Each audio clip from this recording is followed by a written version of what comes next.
We learned yesterday what I have been saying for about a year and a half. Joe Biden is now officially not going to be the Democrat nominee for U.S. president. The implications of this are far reaching for a lot of different reasons. One of them is how unsurprising this actually is. We've known about Joe Biden's cognitive deficits for a very long time.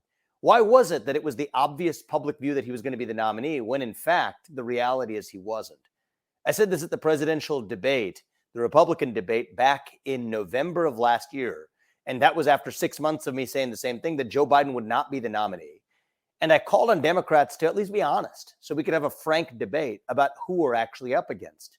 The reality is, I think this late switch is better for them than had they made the switch earlier, because whoever the new nominee is, they're pointing to Kamala Harris. I have my doubts whether it'll end up being her. But whether it's Kamala or somebody else, when it's late in the cycle, the public's in a honeymoon phase with the new candidate right when November comes around, without the scrutiny phase actually beginning.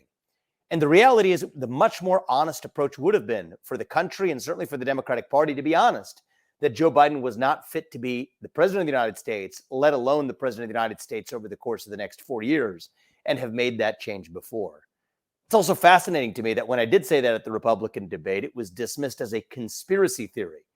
Anymore, we live in a country where when somebody's trying to silence the expression of an idea by calling it a conspiracy theory or anything else, the sad truth is often that means it's when we need to pay most attention.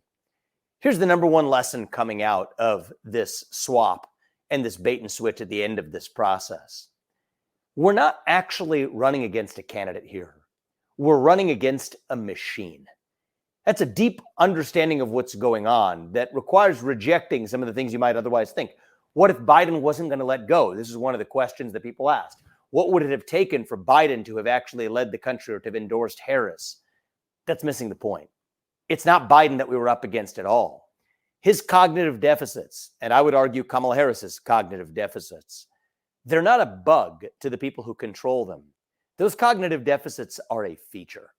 It is a wheel that crushes the will of the managerial class, crushing the will of everyday citizens, not just in the Republican Party, but even in the Democratic Party. And I think that actually presents an opportunity for us. It's a rare opportunity, but an opportunity nonetheless to speak to those Democrats honestly and to say, you know what, Democrats, independents, people who might have voted once for Biden or for Hillary Clinton, you may not agree with everything that Donald Trump or the Republican Party says today, and that's fine. No two Americans agree on 100% of policies. That's a rarity. But you do deserve a president and a party that at least tells you the truth, not just when it's easy, but when it's hard and when it's uncomfortable. And I think this could be an opportunity in that sense for Republicans to win over many of those Democrats who may disagree more with Republican policies, but even at their core reject being lied to. And that's exactly what's happened here. Beyond just this individual game, whether it's Joe or whether it's Kamala, we got to realize the thing that we're actually solving for is defeating that machine, the rise of that managerial class, bigger than any other individual. It embodies the philosophy of what the modern left is really about. It's not about individual agency. It's about collective will. That's what this machine really is about. The people we elect to run the government, be it Joe Biden, now they're trying for Kamala Harris or anybody else. The people we elect to run the government are effectively not the ones who actually run the government anymore. That's really what we're running against. That's what we're running to defeat. That's the system we're running to break. That's what the deep state is really about. This is about the unelected managerial, you could call them elites, you could call them bureaucrats, you could call them monarchs, who have no accountability to the people, but whose decisions are actually most impactful on how citizens live their lives. Now, for my part, I am personally rooting for, and I think this should be true for all Republicans, that we're rooting for the Democrats to actually put up the best possible nominee that they can. I know that might sound a little counterintuitive, but I think that'll be good for the country. It'll be good for the Democratic Party. I think it'll be good for the Republican Party, and it'll be good for the United States of America. That forces us to say, you know what, whoever they put up, we're going to defeat them by offering our own vision of who we are and what we stand for. You look at the last week, this is the stuff of American history told even centuries from now.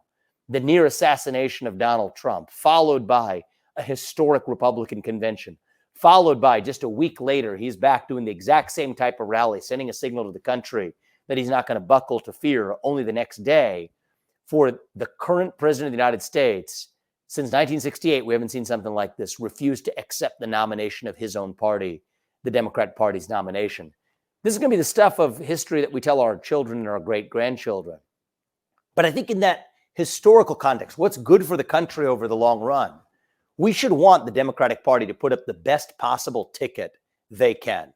I'm not sure that they will or not, but that's what I'm rooting for as an American. And if we stick to our own vision of who we are and what we actually stand for, we'll run and defeat them either way. I say that as a citizen of this country who cares about the United States of America regardless of an individual party. Just as a kid in a household has to know, here's the father figure in my house. Here's the mother figure in my house. Here are the people who lead my household. You got to know as a kid, it puts you in a much stronger position if you know this is my father, this is my mother, these are the leaders of the household and the family unit.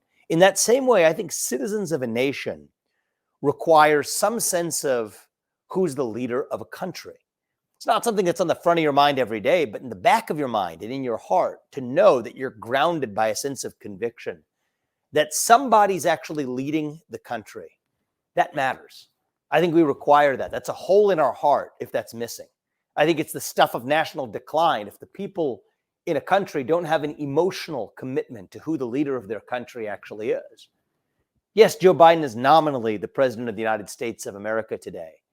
But if you think about who's the leader of the country in the hearts of most people, and I think Tucker Carlson did a great job of making a similar case at the RNC in the last week, the real person who most people now think of as the leader of the country who inspires them is actually Donald Trump, a man who took the bullet, felt the blood, and stood right back up for the people of his country. And that allows us to say, you know what, this is where we're going. We don't have to be this nation led by a frail, really even mentally incapacitated U.S. president that reflects the vacuum of the moment we're in, but that we can be a nation that's actually proud of who we are and a nation that actually has a leader, even if it's not the current nominal president of the United States. One of the questions I've gotten in the last 24 hours certainly is, how did you predict all of this, right? I said over a year ago, Biden wasn't going to be the nominee. I said further that it was going to take place after the Republican convention. This is exactly what the Democrats, I believe, want. Have the vice president picked on the Republican ticket, have the Republicans celebrate their victory on the back of that to be able to pull a bait and switch operation that actually takes a sprint to the finish line in November, confuse the public about what Republican policies are, and hope to win the election that way. How did I manage to not only predict that, but even darker events that have played out over the course of the last week, over the last couple of weeks? You rewind back to the late part of the campaign trail when I was headed into the Iowa caucus. One of the things I said is that this is the same party that tried to take Donald Trump off the ballot, that sued him in civil suits, that then tried to bring criminal prosecutions against him, that they were not going to let the man, one way or another, find his way to that Republican nomination. That was my concern, certainly, last December and this January. And it is shocking and it is saddening that we saw what happened Saturday before last to Donald Trump at that rally in Pennsylvania. I think it was divine intervention. It was divine providence that protected this country from that catastrophe. But it's worth asking the question, how do you actually foretell the future? I'm not I've been wrong about many predictions I've made too, but one of the things I do want to share, because I think this is useful, is forget the idea of predicting events in the future. Forget the idea of theorizing what the media might dismiss as conspiracy theories. Forget about all of that. And I'd encourage you to just look at what are the incentives that guide actors, right? What are the incentives that guide someone to behave the way they do, or a company to behave the way it does, or a political party to behave the way it does? Add up the incentives, and that usually gives you a pretty clear picture of where someone's heading. What is their incentive?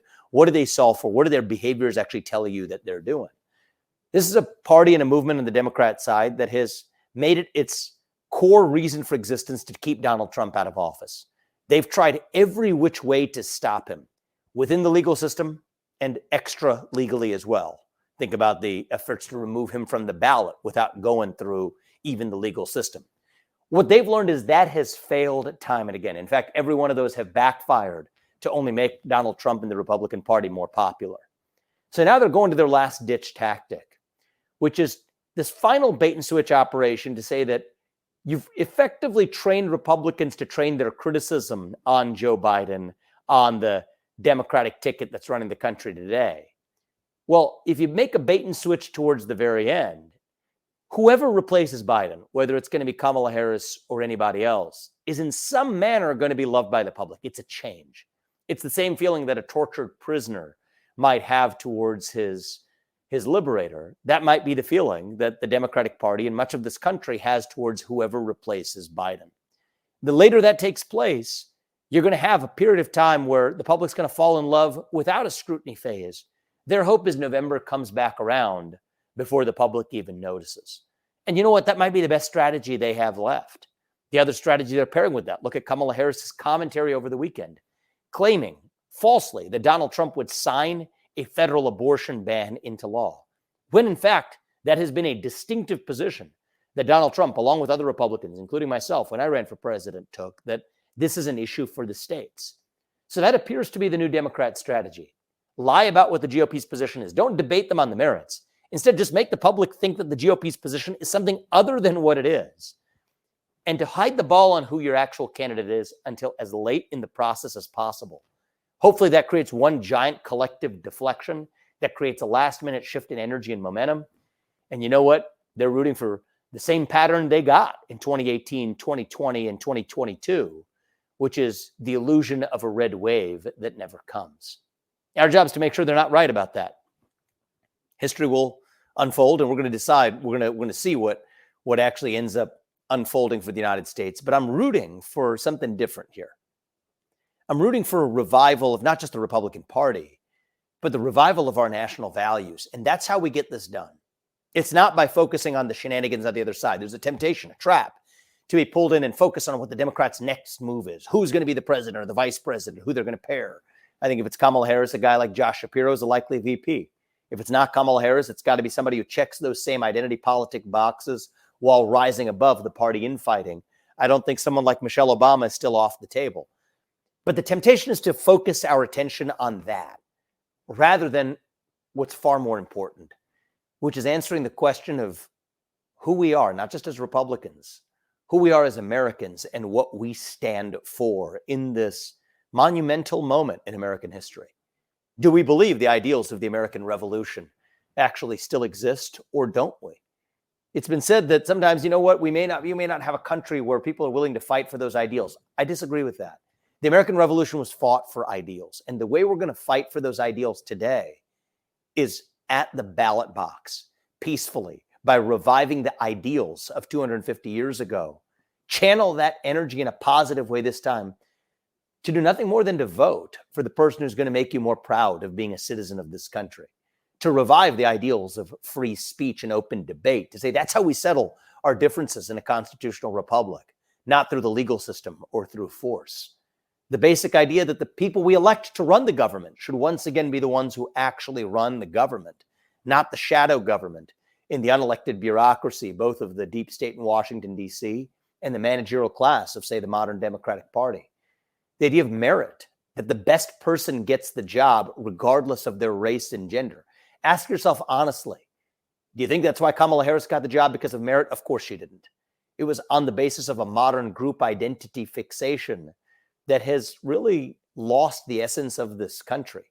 Merit, free speech, self-governance, the rule of law. These are the basic ideals that bind us together across our skin-deep differences, even across our partisan differences. And this is a rare moment in American history that we have. We live in a historic time. The events that have unfolded over the last week and a half are unlike those we have seen in my lifetime. We have an opportunity in this historic moment to revive those historic ideals. And if we do, you know what? It doesn't matter which puppet the Democrats put up next. The temptations to focus on that, that's a trap.